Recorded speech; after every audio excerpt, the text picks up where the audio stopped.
Hey, what's up, everybody? True Boxing here. Thank you for coming back to Get Hit with the Truth. So today we are continuing the True Boxing annual top 10s as we are going to look at the fighters on the bubble in the 147-pound welterweight division. Now, before we get into that, if you could smash the like button, leave a comment, or subscribe to the channel, I really do appreciate any and all support that I can get as I continue to build my channel here. So, fighters on the bubble, as we've been discussing, what that basically means is the fighters that are on the verge of potentially busting into the top 10 because they're either getting an opportunity for sure at a world title or in a big fight, or they're highly ranked between the four governing bodies within the top 5, but they didn't quite crack, the top 10 for this year. So we're going to look at them and see what possibly could be coming up, what possibly is in the future of these fighters. We're going to start with Japanese contender Jin Sasaki. So Sasaki stands at 18-1-1 with 17 knockouts. So this guy's a knockout machine, only 23 years old, very young. His lone loss came to Andy Hiroka, a very good fighter at 140 right now. He lost to him. 11th round stoppage loss in 2021. So Sasaki seems like a pretty legitimate fighter right here. His lone draw came in 2022, and since then he has been on fire. He's knocked out 6 straight, but has failed to fight legitimate competition. But in the IBF right now, there is not currently a mandatory challenger right now. The top 2 spots are vacant. Jin Sasaki sitting there at number 3. So what I think could happen for Sasaki is I think he's going to get a chance to fight the next highest rated challenger, which is Conor Benn, or the next guy after him, which is Lewis Crocker or Paddy Donovan, which I think actually those 2 guys might be competing in a showdown against each other. But Sasaki right now, he went 2-0 with 2 knockouts last year. He's actually returning on the January 24th card, coming up here against some unknown guy. He's just staying busy, but a victory in that one, and then he could be facing the winner of Crocker and Donovan, who are fighting on March 1st in a final eliminator. So I don't know if he gets a title shot. I do believe, though, Sasaki could be in line for a final eliminator by the end of the year. Next up, we're going to look at David Papit, or Papo, or whatever. He's from France. He is a, excuse me one second, he is a welterweight contender. So he stands at 30-0-1 with 5 knockouts. So not a big knockout guy, 33 years old. He's a southpaw. Hasn't really beaten anybody. He's been, he went 3-0 this past year with 1 knockout, but again, hasn't really beaten anybody. Right now, he is the WBO's number 4 contender. So what does that mean for Papo heading into the year? The champion is Brian Norman Jr. Brian Norman is going to be facing Derek Cuevas next, and we'll talk about that in a few minutes. So Papo, I think, might be able to work himself into a final eliminator because Shakaram Giyasov, the mandatory number 1 contender, is the number 1 contender in 2 weight class, or in 2 governing bodies. He's a number 1 contender in the WBA as well. And I know he's already been ordered to fight Stanionis, but right now there's talks that Stanionis Stanionis and Mario Barrios are talking about unification bouts with Jerome Boots Ennis. So I think that's holding that up. But I think Giyasov would rather compete for the WBA's mandatory spot, which would leave, if Jin Sasaki goes after the IBF's mandatory spot, that could leave David Papo and Alexis Rocha sitting there in a mandatory fight to determine the number 1 contender. So Papo is in a good spot right now, and I wouldn't be surprised if he gets ordered to fight in a WBO mandatory title fight in the next few months, especially it could be against Alexis Rocha. So we'll see what happens for Papo. Next up is Lewis Crocker, and we're gonna double team this with Paddy Donovan. Lewis Crocker and Patty Donovan, both undefeated contenders right now in the welterweight division. Crocker is sitting 20-0, 11 knockouts. He's 28 years old right now. And his fight with Patty Donovan's taking place March 1st in a battle of undefeateds. Overall, he went 2-0 this year with 1 knockout. His biggest win was a 2023 win over Tyrone McKenna. Other than that, he hasn't really beaten anybody, but beating Patty Donovan would be big because Crocker right now is the WBA's number 3 contender and the IBF's number 5. And Patty Donovan is the WBA's number 5. So I think this one is being treated as kind of like a WBA and an IBF eliminator because Patty Donovan is also the IBF's number 6. So the winner of this fight, I think, is going to be highly rated and could end up getting either a title shot or be pushed into a big final eliminator later in the year. So expect this one to matter a lot March 1st between Patty Donovan and Lewis Crocker.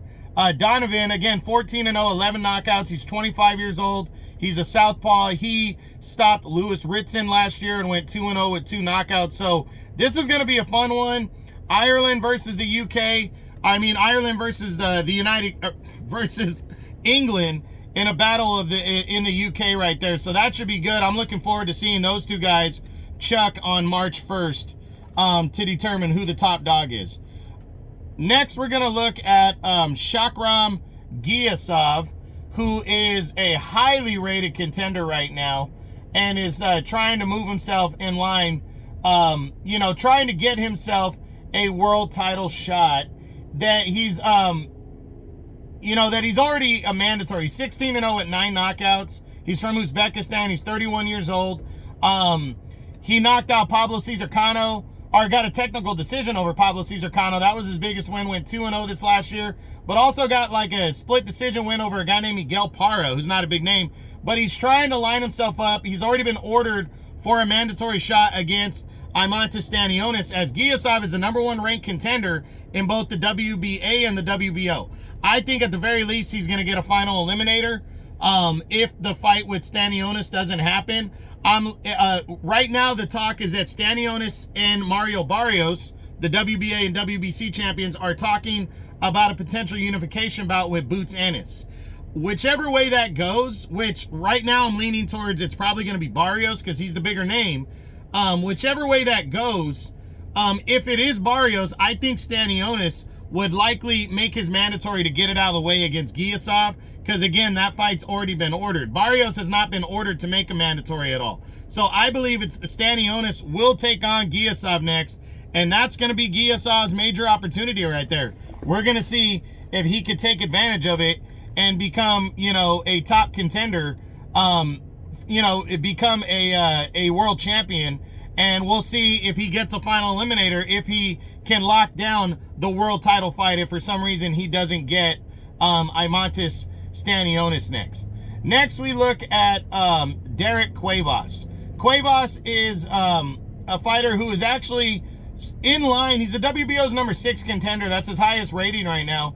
But he's actually in line to challenge Brian Norman Jr. for the welterweight title. They were supposed to fight in November, but Brian Norman suffered an injury and had to pull out of the fight because of that. So now these two guys are going to compete in a big, in a world title fight that's supposed to be taking place in I believe the talk is that they're going to fight in March, is from what I'm hearing. Cuevas is 27-1-1 with 19 knockouts. He did not fight in 2024.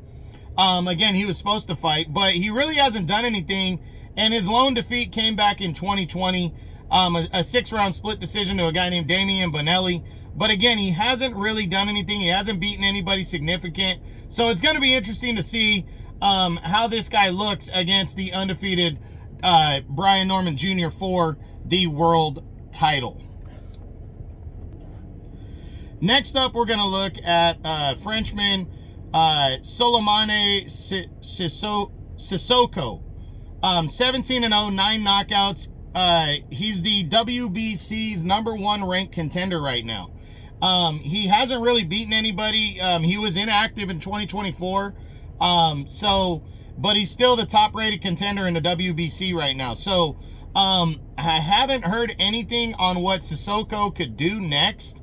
I do believe that Conor Benn is actually the WBC's number 2 contender, and Digis Kavaliauskas, the Meme Machine, is number 3. So I really think that Sissoko could be ordered to fight Conor Benn or the Meme Machine in a final eliminator this year, because we know Mario Barrios is looking at potential fights with Manny Pacquiao, Boots Ennis, or a rematch with Abel Ramos. I think the WBC is going to enforce a mandatory this year, and it could be against Conor Benn to set up a big fight later on. So we'll see what happens, but I think Sissoko, sitting at the number 1 spot, is in a good position to get a world title shot, or at least put himself in a final eliminator this year. So we'll see if he even comes back, though, first, to try to lock that down. Next up is Conor Benn, the undefeated contender. He came back and fought in February of last year, and but it was above the welterweight limit when he took on some guy named Peter Dobson, and got a 12-round unanimous decision. I mean, for all intents and purposes, he's been trying to make that major legacy fight with Chris Eubank Jr., which is going to be not even going to be at welterweight. They haven't been able to put it together, and he's just been out of action, and really he hasn't even fought at welterweight in like 2 or 3 years. So, he is, though, highly rated. So to me, that means he's returning to welterweight. He's the WBA's number 2, WBA and the WBC's number 2, and the IBF's number 4 contender. I really believe he's going to put himself in a final eliminator. I honestly think, as I just said, he's going to put himself in a final against Sissoko, the Frenchman, to line up a world title shot in the WBC.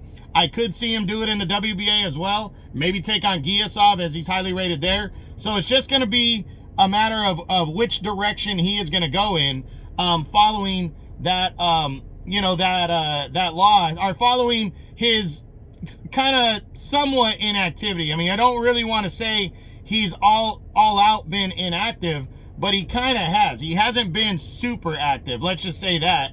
And that, to me, has really slowed him down, slowed down his progress for sure. But I really think Conor Benn, with his name, is going to have the opportunity to fight for something big this year if he dedicates himself to welterweight. So we'll see. He could fight Eubank still. He could change it up and move up to 154. We just don't know. But I hope he dedicates himself, because welterweight is in need of some stars. Ben's a good fighter with a lot of power, and I'm looking forward to seeing what he does in 25.